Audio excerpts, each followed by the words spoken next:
I'd like to take these next few minutes to explore the lives of military veterans, enlisters, and workers from a variety of time periods ranging from World War II all the way until today. I asked people to take an introspective kind of moment and take a look at their lives as we listen to their stories.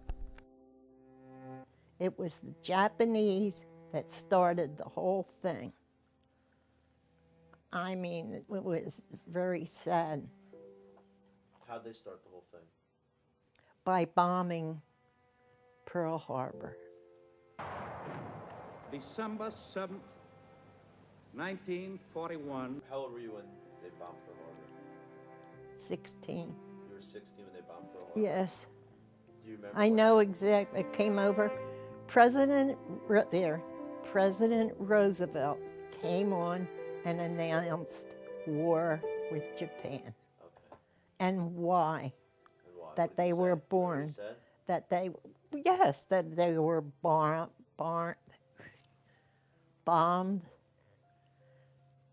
Pearl Harbor. And do you know how many? I don't know myself. How many boys got killed in that? And I'm sure people were so against Japanese. And that's why you had to live back in those days. Why make them rich? By buying their products. My whole family pretty much has been in the Marine Corps at one point or another. Started back with my grandfather, he was in. My uncle and my father were both in. So it just kind of seemed like a natural thing to do. The branch that I was in was the Army, and I was a combat engineer. Basically, it was demolitions, and we also did putting up emplacements, survivability positions, and other things along those lines. I was working at a war plant. The plane was called a VOUGHT, V-O-U-G-H-T, Corsair, C-O-R-S-A-I-R.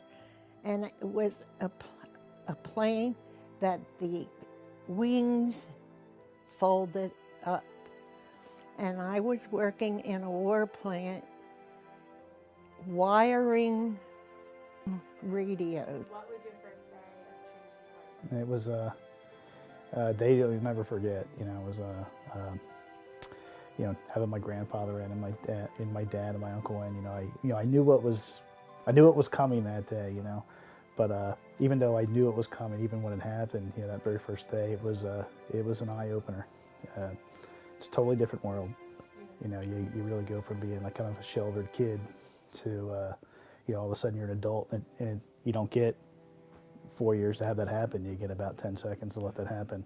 So it kind of happens all at one time. It was very intense. I mean, the very minute you get there, they're screaming at you, yelling at you, just trying to break you down mentally and physically, so then they can rebuild you back up. My husband was in the war. It was called psychoneurosis, and it was due to a battle. He had a young man beside him, got killed right beside him. And it blew his mind more. He was very, that upset him so badly.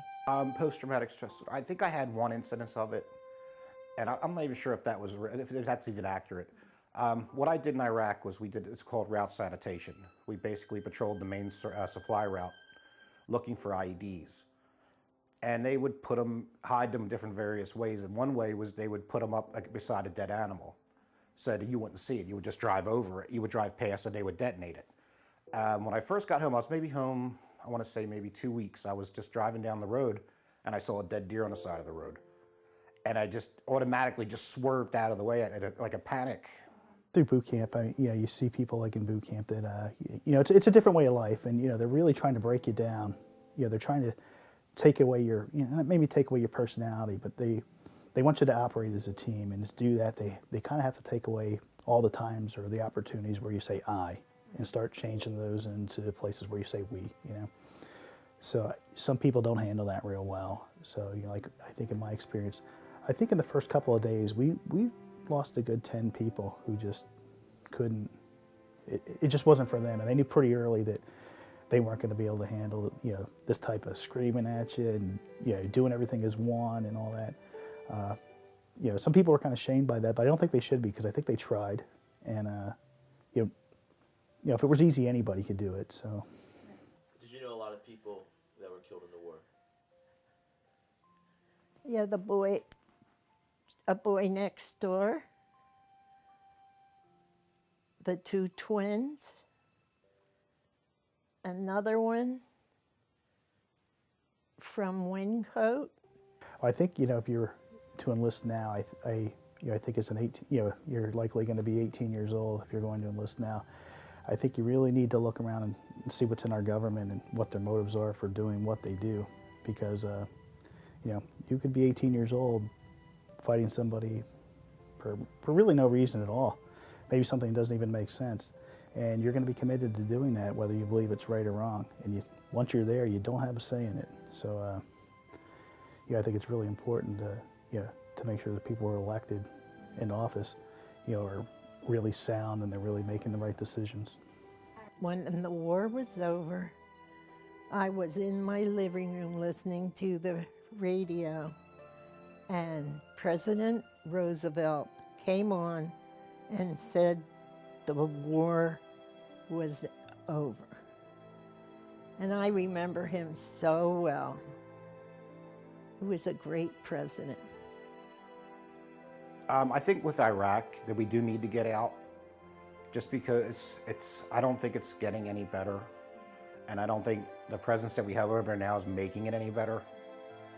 And Afghanistan, I mean, the original idea was to go over and eliminate the Taliban, but they're not there anymore. There's very small pockets of resistance, and I think they just both need to be downsized, if not eliminated. With the Afghan war,